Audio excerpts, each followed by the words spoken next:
आज ज्योतिर्लिंग, द्वादश ज्योतिर्लिंग के बारे में मैं बता रहा हूँ, जिसमें आज 7वां ज्योतिर्लिंग श्री रामेश्वरम के बारे में बताऊंगा। मैंने इसके पहले अपलोड 6 ज्योतिर्लिंग का कर चुका हूँ। पहले आप जान लें कि द्वादश ज्योतिर्लिंग कौन कौन है। पहला है सोमनाथ, बाबा सोमनाथ। दूसरा है श्री मल्लिकार्जुनम। तीसरा है महाकालमेश्वर। चौथा है माँ श्री ओंकार मलेश्वर। पांचवा है श्री बैद्यनाथ। छठा है श्री भीम शंकरम। सातवां है श्री रामेश्वरम। आठवां है श्री नागेश्वरम। नौवां है श्री विश्वेश्वरम। 10वां है श्री त्र्यंबकेश्वरम। 11 नंबर है श्री केदारनाथ। 12 नंबर श्री घृष्णेश्वर। इस प्रकार सौराष्ट्र सोमनाथ, चौसी शैले मल्लिकार्जुनम, उज्जिन्यांग महाकाल मांकर कमलोक करमूलेश्वरम श्रवणम, पारल्या वैजनाथ च डाकिन्याम श्री भीमा शंकरम, सेतुबंदे च रमेशंग नागेशंग दारुकावने, वाराणस्या विश्वेशं त्र्यंबकम गौतमी तथे, हिमालय तु केदारम घृष्णेश शिवालय। इस प्रकार यद्यपि विद्यमान लिंग असंख्य हैं, तथापि प्रधान ज्योतिर्लिंग द्वादश ज्योतिर्लिंग हैं। इनके नाम लेने से सभी मनोकामनाएं पूर्ण होते हैं। दोस्तों, आज मैं श्री रामेश्वरम के बारे में बताऊंगा। दोस्तों, आप अपने घर हो या पूरे भारत का जो वास्तु स्थिति है वो आप जान लें। पहला इंसान स्नान करता है, फिर वो कपड़ा बदलता है, फिर वो जलपान करता है, फिर वो भोजन करता है। तो ये 4 स्थान ही हमारा भारत का वास्तु है, विषय वस्तु है। और घर भी इसी प्रकार का मकान बनाना चाहिए। रामेश्वरम में 22 कुआं का जल से स्नान महापवित्र होता है। 22 कुआं का जल संग्रह करके घर भी लाया जा सकता है। और दूसरा है द्वारिकाधीश, जहां नए कपड़े पहना जाता है और नए कपड़ों का दान किया जाता है। तीसरा स्थान है जलपान के लिए चना का दाल, जो ब्रेकफास्ट होता है, सुबह का नाश्ता के लिए चना का प्रयोग होता है। वो चना का दाल का पूजन और वहाँ का जो मुख्य रूप से प्रसाद चढ़ाया जाता है वो चना का दाल ही है और चना ही है। वो है बद्रीनाथ धाम। बद्रीनाथ धाम में चना का भोग चढ़ाया जाता है। तो वो हो गया जलपान। और भोजन के लिए होता है जगन्नाथपुरी, जहाँ पर भोजन भरपेट हो जाता है इंसान का।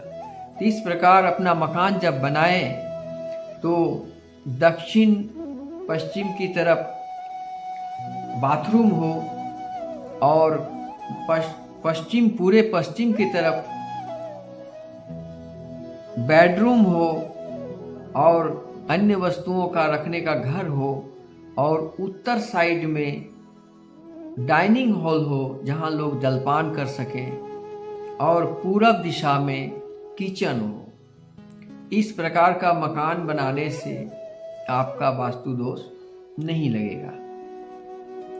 आज मैं बताऊंगा कि मंदोदरी के माता पिता कौन थे। नंबर 2, विभीषण के माता पिता कौन थे।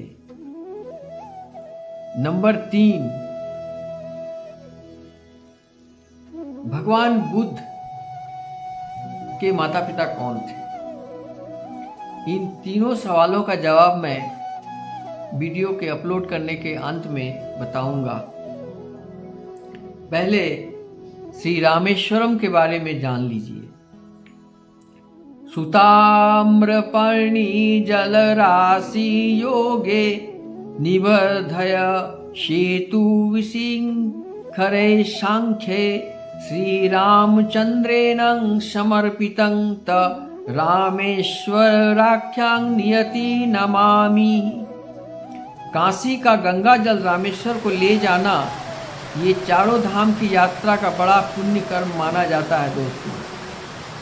काशी के बिंदु माधव के पास गंगा स्नान करके वहाँ का पवित्र जल रामेश्वर को अर्पित किया जाता है और रामेश्वर के धनुष्य कोटि सेतु माधव में स्नान करके वहाँ के थोड़ी बालू लेकर उसे प्रयाग इलाहाबाद बेनी माधव के पास त्रिवेणी संगम में समर्पित किया जाता है। त्रिवेणी संगम का गंगा जल घर लाया जाता है। कहते हैं कि ऐसा करने पर चारों धाम की यात्रा सफल होती है। भारत के दक्षिण छोर पर दक्षिण पूर्व के कोने में रामेश्वरम का समुद्र तीर्थ का है। ज्योतिर्लिंग रूप में यह तीर्थ स्थान चारों धाम में से एक पवित्र स्थान माना जाता है। स्कंद पुराण, शिव पुराण आदि ग्रंथों में रामेश्वर का महत्व स्पष्ट किया गया है। श्री रामेश्वर की कथा इस प्रकार है। कथा श्रवण कीजिए। कथा ऐसी हो जो मन की सारी व्यथा हर ले और कथा ऐसी हो जो ज्ञान से आपकी आत्मा परिपूर्ण हो जाए और आपके अंतःकरण में जो आत्मा है उसमें परमात्मा का निवास हो और उसके अंदर जो बैठा हुआ दानव है उसे बाहर निकाला जाए और सात्विक सोच, सात्विक भोजन कर सके। तामसिक आहार बंद कर दे, नहीं खाएं। मीट, मछली, अंडा, मुर्गा ये सब खाना महापाप है दोस्तों। ये जब तक खाएंगे आपके आत्मा में परमात्मा का निवास हो ही नहीं सकता। ये आपका शरीर अपवित्र होता। आप एक सोच सकते हैं, आप किसी मरे हुए व्यक्ति के साथ जब स्मशान घाट जाते हो उसको अंतिम संस्कार करने के लिए, तो उस बॉडी को आप टच नहीं करते हो, कोई छूते भी नहीं हो, लेकिन सिर्फ जाते हो तो फिर वहाँ से आके स्नान करते हो और लगता है तुमको कि ये अशुद्ध हो गया शरीर। लेकिन जब घर आते हो तो स्नान करते हो, पैर हाथ धोते हो, कपड़ा समस्त धोने के लिए बाथरूम में फेंक देते हो। तो इस तरह क्यों करते हो? इसलिए करते हो कि वो अपवित्र मानते हो।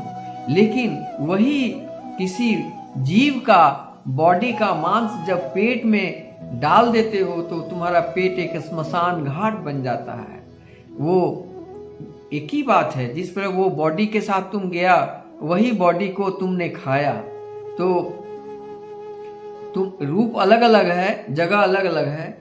जो नॉन वेज बेच रहा है, काट काट के जीवों को हत्या करके बेच रहा है, उसको तुम खरीद के खा रहे हो, तो पेट को तुम स्मशान घाट बना दिया। अब तुमको तुम्हारे आत्मा में परमात्मा का निवास कैसे होगा? खैर, ये तामसिक लोगों को समझाना बेकार है। तामसिक लोग खाएंगे ही और वो परमात्मा से दूर रहेंगे ही। अगर सभी कुत्ता काशी चले जाएंगे तो यहाँ पत्ता कौन चाटेगा? ये भी कहावत सही है। इसलिए दोस्तों, कथा को बड़ा ध्यान से सुने और मन में परिवर्तन करें, सात्विक रूप में आए। सात्विक आप कौन है? हम एक मानव है। मानव बड़ी भाग से ये जन्म मिला है। इस जन्म का सदुपयोग कर लें, दुरुपयोग न करें और आत्मा को परमात्मा में मिलाने का चेष्टा करें। मिथ्या संसार के पीछे भाग दौड़ मत करें और परमात्मा में जितनी जरूरत है उतना ही कमाएं और परमात्मा पर ध्यान लगाएं। इतना ही कहकर कथा मैं आरंभ करता हूँ।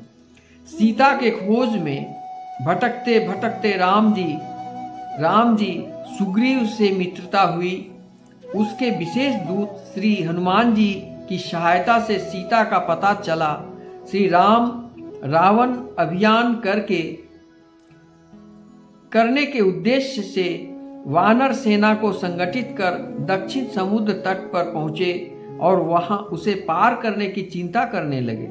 शिव भक्त राम जी को चिंता देख लक्ष्मण, सुग्रीव आदि ने समझाया, परंतु शिव जी द्वारा प्राप्त बल वाले रावण के संबंध में वे निश्चिंत न हुए।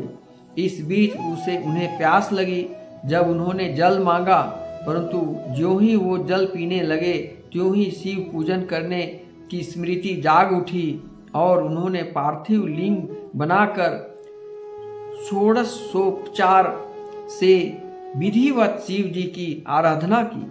राम जी ने बड़ी ही आर्तवाणी से श्रद्धा पूर्वक शिव जी के से प्रार्थना की और उनका उच्च स्वर से जय जयकार करते हुए नृत्य तथा गलनाद किया तो शिव जी प्रसन्न होकर राम जी के समक्ष प्रकट हो गए।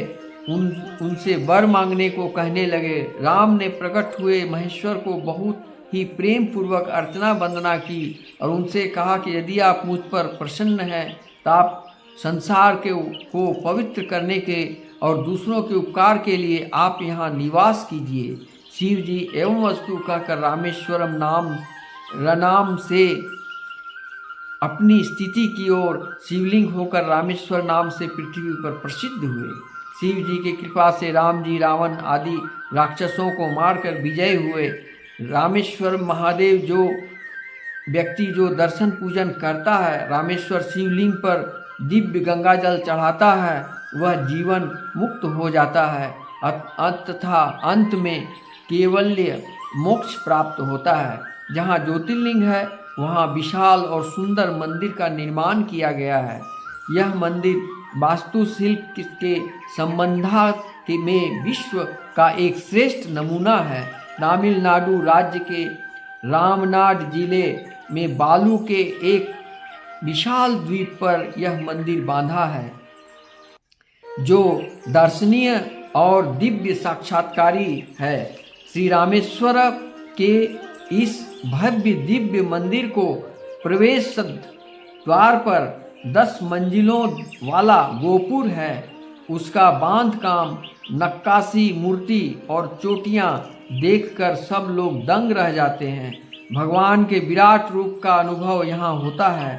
भक्तगणों का संकुचित मन यहाँ अपने विशाल बन जाता है। मंदिर के ऊंचे शिला स्तंभों पर सुंदर सुंदर चित्र खुदवाए गए हैं। सूंड को ऊंचा उठाए पत्थर के हाथी दिखाई देते हैं। मंदिर के चारों ओर पत्थरों से बनी भारी और मजबूत दीवार बांधी है। उसकी चौड़ाई 650 फीट, ऊंचाई 125 फीट है। बालू के द्वीप पर बनाए गए इस भव्य मंदिर की कारीगरी देखकर भक्तगण प्रभावित हो जाते हैं। एक स्वर्ण मंडित स्तंभ के पास 13 फीट ऊंचाई का एक 9 फीट चौड़ाई तथा अखंड पत्थर का खोदा हुआ नदी दिखाई देता है। यह नदी मूर्तिकला का उत्कृष्ट नमूना है। श्री रामेश्वरम के मुख्य मंदिर के पास ही पार्वती पर्वत वर्धिनी का एक पृथक मंदिर है। इसके अलावा संतान, गणपति, वीरभद्र, हनुमान, नवग्रह, आमनन देवी आदि अनेक मंदिर इस द्वीप पर हैं। प्रमुख मंदिर में से 2 किलोमीटर अंतर पर गंध माधव पर्वत टीला है। वहाँ पहले से किसी ने किला बांधा था।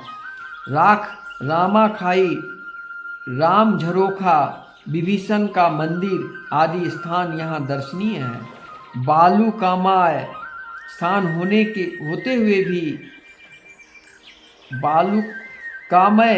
होते हुए भी यहाँ बाग बगीचे का सर्वदा सौंदर्य खिल उठता है। रामेश्वरम का यह नंदन वन है। इस द्वीप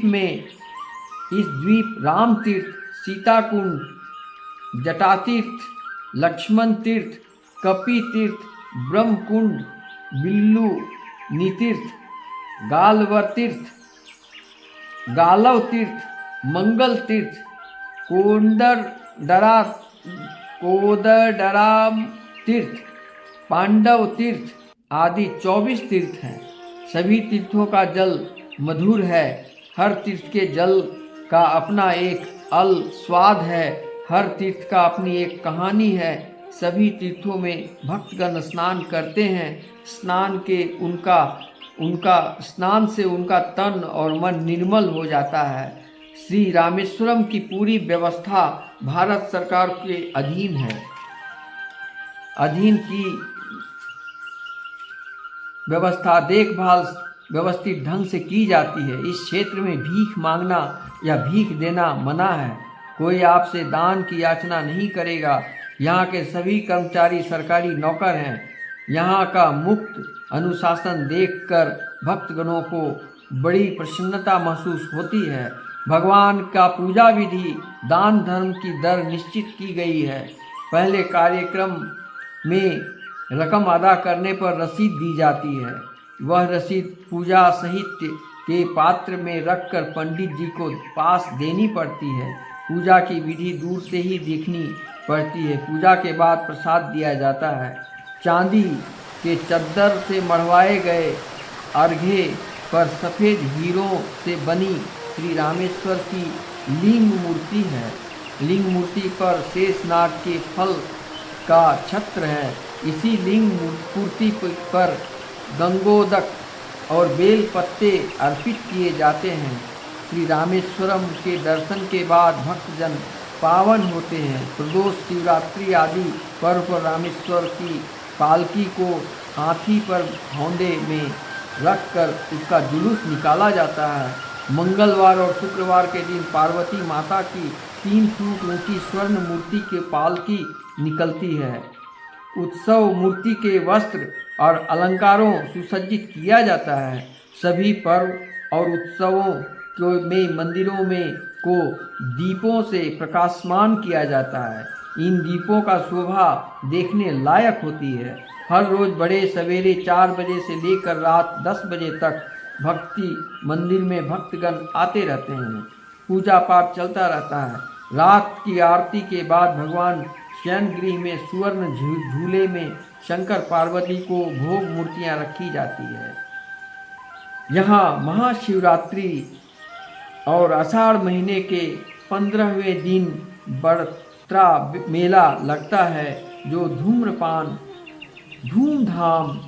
धूमधाम से मनाया जाता है। नेपाल और पूरे भारतवर्ष से भक्तगण श्री रामेश्वर आते हैं। ज्योतिर्लिंग दर्शन पाकर धन्य हो जाते हैं। विधिवत वेश भाषा के लोगों का यहाँ तांता लगा रहता है। भारत की एकता का दर्शन यहाँ दिखाई पड़ता है। जय श्री रामेश्वरम, जय श्री रामेश्वरम। तो जब भी दोस्त रामेश्वर जाए तो धोती पहनकर और नए गंजी पहनकर और गमछा लेकर आप दर्शन के लिए पहुँचें। इसके पहले 22 कुआं का जल, जो 22 तीर्थ हैं, 24 तीर्थ हैं, मगर 22 तीर्थ का जल ही संभव है। उस सभी जल से जरूर स्नान करें और 22 कुआं का स्नान से आप धन्य हो जाएंगे। आपको लगेगा इतना स्नान करने पर सर्दी हो जाएगी, बुखार हो जाएगी। कुछ नहीं। हम लोग तो स्नान जब किए, हम लोग तीर्थ करने गए थे वहाँ, तो 22 जगह पर स्नान किए, ठंड लग रही थी, मगर कुछ भी न सर्दी हुआ न बुखार हुआ। बड़ा ही आत्मा से मेरा पूजा पाठ हुआ वहाँ पर। और मैं चाहूँगा कि आप काशी बनारस का जल लेकर आप रामेश्वर आएँ और रामेश्वर में जो बालू है समुद्र के किनारे, थोड़ा सा बालू लेकर आप संगम में विसर्जित करें।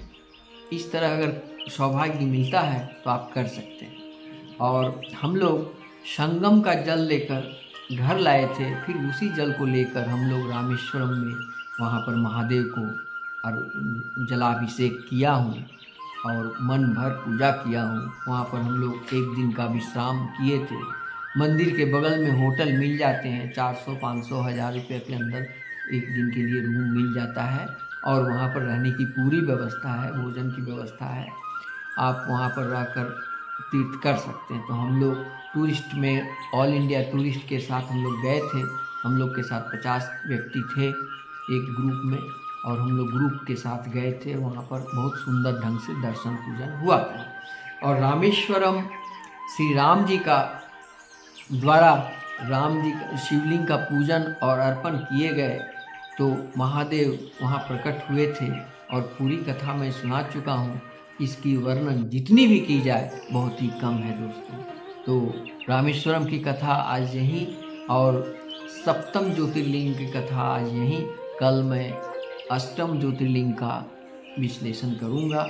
उसके लिए आप ध्यान रखें और इंतज़ार करें।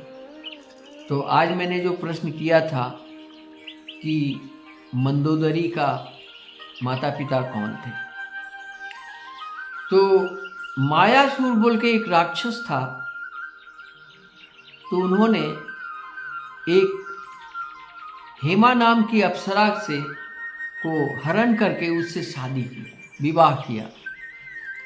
और उस विवाह के बाद एक कन्या का जन्म हुआ जो बहुत प्रभावशाली, बहुत शक्तिशाली और असुरी के नाम से जानी जाती है। थोड़ा उसमें ये था, लेकिन इतनी सुंदर थी वो कि उसका वर्णन किया नहीं जाता है। तो पिता हुए मायासुर और माता हेमा, अप्सरा हेमा थी, उनके द्वारा मंदोदरी का जन्म हुआ। बाद में इतनी सुंदरता को देखकर बहुत सारे देव दानव उसके पीछे लग गए। तब उन्हें परमात्मा के कृपा से उनको एक वर्चस्व के लिए मेढकी बना दिया गया। मेढकी बने, उसका उद्देश्य था कि जिस दिन रावण तपस्या करके पार्वती को मांग लिया शिव जी से, तो शिव जी ने ओहरदानी भोलेनाथ दान कर दिए। तो उस समय पार्वती को लेकर जब वो जा रहे थे लंका, उसी समय भगवान की कृपा से वो मेढकी पार्वती का रूप ले ली और इतनी सुंदर हो गई कि पार्वती से भी ज़्यादा सुंदर। तो रावण इसके तरफ आकर्षित हुआ और वहाँ पार्वती को छोड़ दिया और इस मेढकी को रूपी जो कन्या थी उसके साथ विवाह किया। और विवाह करने के बाद उसे मंदोदरी के नाम से जाना गया। इस प्रकार की कथा है। अगर आप इसको कथा को और जानना चाहते हैं तो आप कहीं भी किताब से या गूगल सर्च करके आप जान सकते हैं। दूसरा प्रश्न था, विभीषण का पिता कौन था? तो विभीषण तो रावण का भाई था। तो इसकी कथा का एक छोटी सी दृष्टांत है कि एक समय में जब देवता लोग असुरों को, राक्षसों को खत्म करने की ओर थे, काफी युद्ध में असुर मारे जाते थे। देव और दानव का युद्ध चलता ही रहा है, आज भी चल रहा है। आज भी दानव हैं और सूर असुर हैं। आपके शरीर में भी जो तामसिक है वो असुर है, और जो लोग तामसी नहीं, सतोगुनी है, वो सूर हैं, वो देवता है। तो आज भी यह है, इन दोनों में काफ़ी युद्ध होते रहता है। एक सात्विक व्यक्ति का युद्ध एक तामसिक के साथ होते रहता है, और यही धर्म और अधर्म का युद्ध बार बार चलता रहता है। तो इसी प्रकार युद्ध हो रहा था। उस समय असुर का जो राजा थे वो देवगुरु, जो असुरों का गुरु शुक्राचार्य थे, दानवों का गुरु शुक्राचार्य हैं। वो असुर का गुरु शुक्राचार्य से बोले कि गुरु मुझे बताइए कि हम लोग का राक्षस कुल का उदय और शक्तिशाली कैसे बनेगा। तो गुरु ने ध्यान किया, वो परम ज्ञानी थे। उन्होंने बोला कि तुम एक काम करो, तुम्हारी पुत्री केकसी बड़ा ही खूबसूरत है, उस केकसी को विश्वेश्वरवा के पास भेजो। अगर वो किसी तरह मोहित होकर शादी कर लेता है तो उसके अंश से एक जो बच्चा पैदा होगा वो बड़ा शक्तिशाली राक्षस बनेगा। वो तमाम देवताओं को परास्त करने की क्षमता रखेगा। ये कथा सुनकर वो असुर बड़ा खुश हुआ और अपनी पुत्री को ये प्रस्ताव किया, ये बताया। केकसी प्रसन्न हो गई और केकसी विश्वेश्वरवा के आश्रम में आई। तो विश्वेश्वरवा देखकर आश्चर्य हो गया उनको, और देख करके वो मोहित हो गए। मोहित होने के बाद विवाह हुआ। विवाह होने के बाद उनसे रावण कुंभकर्ण और विभीषण और एक कन्या का जन्म हुआ जिसका नाम था, क्या था उसका नाम था,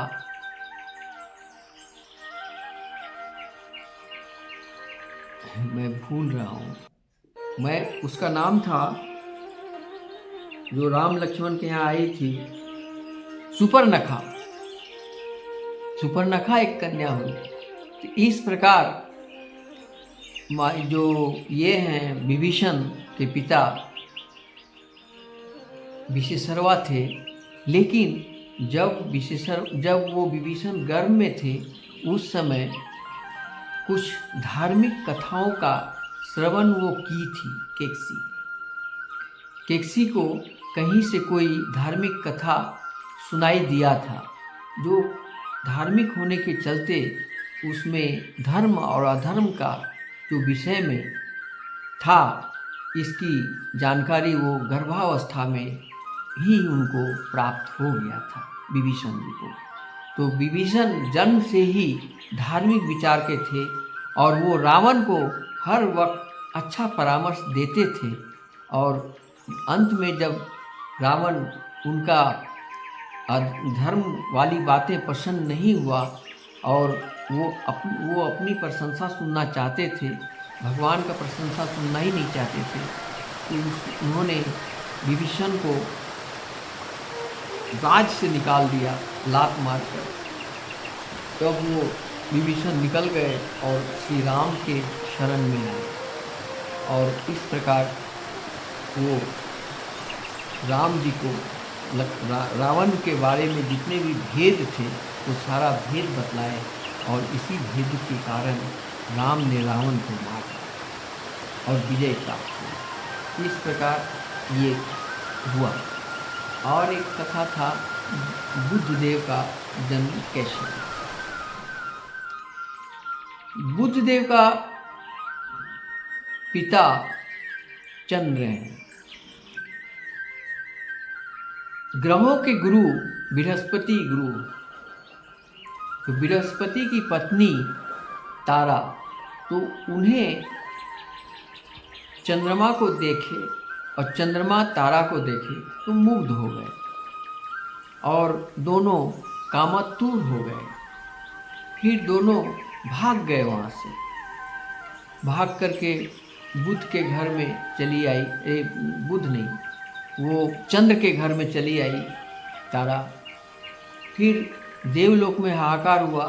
फिर ब्रह्मा विष्णु महेश ने इन दोनों को फिर युद्ध हुआ दोनों में, बृहस्पति और चंद्रमा में। तो बृहस्पति के साथ में जब युद्ध हुआ तो उस समय युद्ध को रोके, कौन रोका? ब्रह्मा जी रोके। और अंत में फिर उस तारा को बृहस्पति जी के पास आना पड़ा। आए तो उस समय वो गर्भवती थी। तो उस गर्भवती होने के बाद जो बच्चा हुआ वही बुध पैदा हुआ। वही बुध के रूप में आज भी बुध ग्रह के रूप में जाने जाते हैं। यानी बुध का पिता कौन हुए? चंद्रमा और माता तारा। ये कथा आपने सुना। इस प्रकार दोस्तों बहुत सारी कथाएं हरि अनंत हैं, हरि अनंता। आज मैं आपको एक सीक्रेट बात बताना चाहता हूं। सच्चाई क्या है, परमात्मा क्या है और वो कहाँ है? सच्चाई देव, दानव, मनुष्य इस तरह के गण होते हैं, राक्षस गण होते हैं। तो कुंडली जब बनता है जन्म के बाद तो पता चल जाता है कि आप किस गण के हैं। लेकिन सभी पापियों का, सभी राक्षसों का मुक्ति का एक ही उपाय है।